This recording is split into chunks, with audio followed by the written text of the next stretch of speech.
Elon Musk wants you to pay to be on X. The Tesla billionaire said he's planning to move the site to have, quote, a small monthly payment for use of the X system. He added that the move is intended to combat vast armies of bots. Axios reports Musk didn't share any other details like when this change could happen and how much it might cost. Musk, whose acquisition of X, then called Twitter, of course, was finalized in October of 2022, has faced multiple controversies since then, charges of being anti-Semitic among them, and subsequently an exodus of advertisers from the site. The SpaceX founder announced the news while speaking with Israeli Prime Minister Benjamin Netanyahu, where he spoke about Musk's criticisms of being anti-Semitic. Here's part of that conversation. I know your commitment to free speech. I respect that because I think it's an integral, it's the foundational thing of democracies, really. But I also know your opposition to anti-Semitism. You've spoken about it, tweeted about it. And all I can say is I hope you find within the confines of the First Amendment the ability to stop not only anti-Semitism or roll it back as best you can, but any collective hatred of a people that anti-Semitism represents. And I know you're committed to that. I hope you succeed in it. It's not an easy task, but I encourage you and urge you to find a balance. It's a tough one. You know, obviously I'm against anti-Semitism. I'm against really anything that is, that promotes hate and conflict. And I'm in favor of that which helps build society and take us to a better future for humanity collectively. Feel about that answer he gave there? Look, for one, I do think saying, well, I know you're not anti-Semitic because you've said that you aren't anti-Semitic is a little bit of an iffy proposition. You know, Kanye West very famously said he wasn't anti-Semitic after watching Jonah Hill, his star turn in 21 Jump Street. If you think that's a substantive response to claims of anti-Semitism after you've said you're going to go DEFCON 3 on the Jews, hey, to each their own. People can make their own assessments. Kanye West is a crazy person. Well, I mean, I'm just trying to get to the root of the idea that just because someone makes a proclamation, many a famous anti-Semite or racist or what have you has said, well, not me, I couldn't be, but you have to judge people on their actions and behaviors. And people are just going to have to take what they want from the way that Elon Musk has behaved on the site and has moderated and administered the site. I mean, allowing anti-Semitic speech doesn't make it, or else the ACLU is an anti-Semitic organization, right? People are going to have to judge for themselves. Speech, yeah. I'm not interested in telling people how they should feel about Elon Musk. I'm just saying that kind of an answer I don't think is especially responsive to claims of anti-Semitism, but people can make whatever judgment they want. What did you make of the answer? I mean, I thought it was fine. It is a difficult balance to strike. Look, and also, despite what Netanyahu said there, of course, Twitter doesn't have to follow the First Amendment. It can have speech policies totally contrary to the First Amendment if it actually wants. But if you want to have policies that are, philosophically aligned with the First Amendment, then you have to allow a whole lot of really unpleasant speech, just stopping short of actually criminal speech, incitement to violence, time, place, manner, we're going to do the violence here, that kind of thing. Or, I guess defamation, libel, although the companies actually have some protection from that, not the users, but the companies. So it's a difficult balance to strike, and that's what we keep running up against. Everyone keeps saying it's a difficult balance. What the background of this conversation is that Elon Musk in the last week or so has threatened to sue the ADL because he believes that their statements about their belief that anti-Semitic speech has increased on the apps is what has driven advertisers away and cost Elon Musk money. Now, I regularly disagree with the ADL's takes, including that they tend to characterize criticism of Israel as anti-Semitic language in the first place.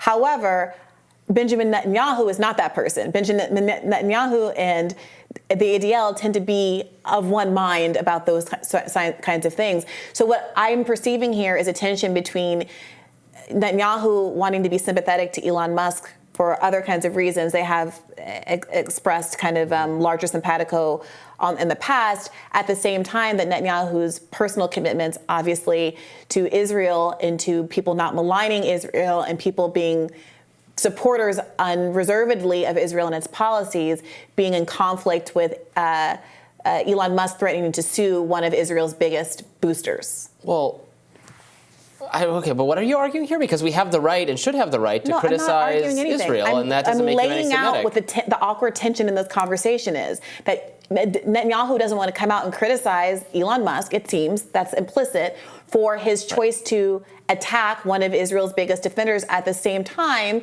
that that he's putting put in this awkward position. So he says, "Well, I know that you hate anti-Semitism too. I know that you, hey guy, I know we all hate anti-Semitism here."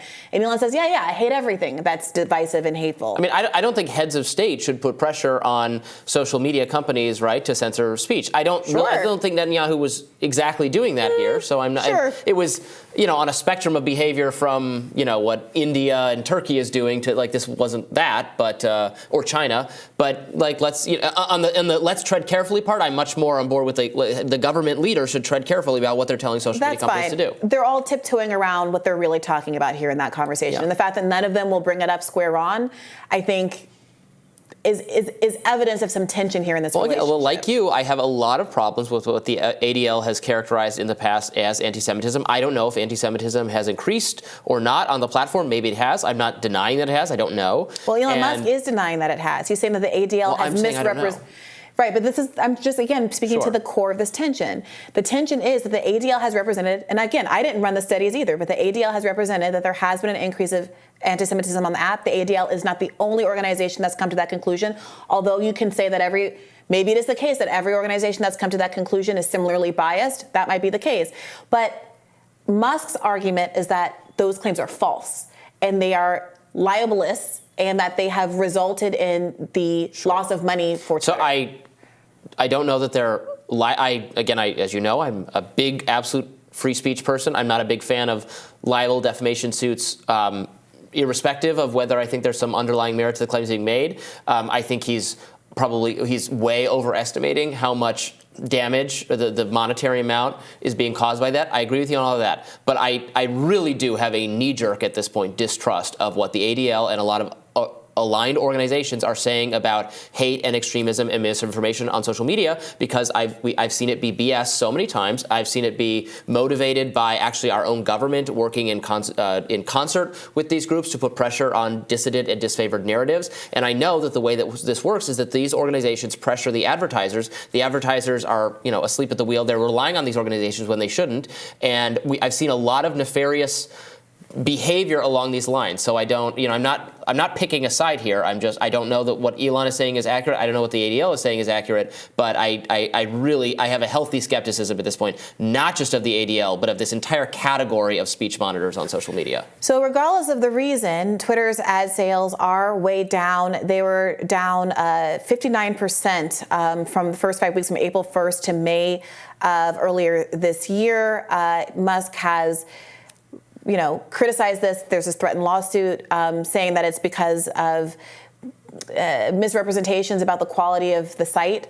However, it seems like to recoup some of the losses, he is planning to charge people some seemingly minimal amount to use the site at all. What do you make of that decision? Do you think people are going to pony up to stay on Twitter? I don't know. It seems like certainly some people paid for it when we lost the blue check marks. I didn't pay for a blue check mark. I was paying for a blue check mark before as a content creator. I don't know how many people. Services. It seems like not enough, right? Because now he's going to make everybody pay. Yeah. I don't know that that's going to work. Honestly, I don't. I can afford to pay whatever it is. I'm not trying to be stingy, but I don't know that I value Twitter enough these days anymore. I don't tweet nearly as much as I used to. It used to be a very curated feed based on my interests, my news interests. I would get a lot of my news from Twitter. I would catch up on a lot of the insightful things people that I care about were saying, and it was just kind of very orderly. And that has really dissipated over it was already having. I don't totally blame Elon Musk for it. It seemed like that was already happening before he took over. But I haven't seen, maybe there was a temporary improvement in my view on how the platform was operating right when he took over. And ever since then, I don't know. It might just be over. It might just be over for a lot of people. It might be over for me. I know you're skeptical. You think I will pay. You think I will never quit. You are 100% going to pay. I don't know about that. For people who are journalists, who are overrepresented on Twitter, news people are overrepresented on Twitter, it is an ability to connect with other kind of high-profile people in the DMs to invite them to be guests on shows, to network with them. That is unparalleled. I haven't opened LinkedIn since like 2012. Yeah, I don't even have LinkedIn. If I need to get a guest for my show... I deleted it because I didn't want people to mistakenly think that was the right way to contact me. But Twitter, it is not. Twitter very much is, and I tell people they'll be texting me, and I'll say, well, you should have just DM'd me because I'm more responsive. I'm always on Twitter. I asked you before we started filming, as you were proclaiming that you weren't going to be on Twitter, I said, well, is it open on your screen right now? You said, I don't even use it that much anymore. I said, is it open on your screen? I mean, I objectively, I can see my analytics. I don't tweet nearly as much. But it's not about how much you tweet, Robbie. It is, to me, still the best news aggregator for the kind of news that I want to see. I know what the left is talking about. I know what the internecine fights are. I know what's going on in the right communities that I choose to follow to see what's going on in the populist right sphere. And it's an invaluable resource to me. And additionally, when I'm writing articles, which I don't do as frequently as I used to, but it almost has a preternatural ability to hone exactly what I want to see. I know exactly what you're talking about, and I absolutely agree that that's the purpose, the service that Twitter provided for years and years and years. It's just not really doing that for me these days. Like, I care now a lot about what's happening in the video space because we're in the YouTube content creation space. I'm more likely to just search YouTube, look on YouTube for like what Jimmy Dore or Crystal and Sagar or Glenn Greenwald are saying. Or, you have to get, for the Rumble people, you have to get it on a little bit of a delay. Then to go onto Twitter to get that. But I don't know. I could be an outlier. Maybe it'll change. Maybe I'll pay for it. I'm not making like a strong claim here. I don't know. It's just not quite the way it used to be, and I'm sad about that. I do think it's worth noting that Twitter's saturation in the public sphere is much less than an app like Facebook. Whereas Facebook has about 2.7 billion users globally, Twitter has about 350 million overall, with 98 million yeah, of them in the there's no United question. States. Twitter is influential because of the media class. The media class. And we are in the media class, and I do think most media members are going to suck it up and pay, just like a lot of people who said they weren't going to pay for a blue check. Ultimately, I've seen more and more, as the stigma dies down, saying they're willing to do so. Yes, all the time. I saw...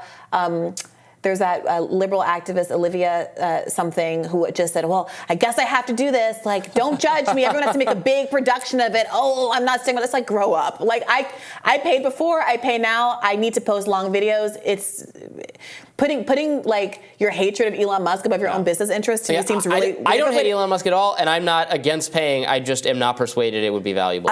But I do think there's a really interesting question about what lower income people are going to do. I don't know what the breakdown outside of the journalist class is for income of people who are regular Twitter users. I know that in my community, my leftist community, there are a lot of like working class people who I know struggle to even subscribe to my Patreon, for instance, who are very heavy Twitter users. And are they going to be willing to use pay $1 a month even for the app? I'm not sure. We can start doing a segment where we just read all of the good tweets of the day, and people can just watch that, and it's free to watch our videos. It'd be great if you hit the little subscribe button and you click on our videos. That's how we make money. We appreciate that, but that's what we can provide that service. Sure. I mean, in real life, though, I do think that would be a real loss, because I think Twitter is one of the more democratized apps that are out there, and I would hate it. I would hate for Elon Musk, the richest man in the world, to be chasing poor and working class people off an app that has been the basis of movement, energy, Black Lives Matter. So many different things have started on this particular app, and I will also say that I do think that the paying for the attributes of the app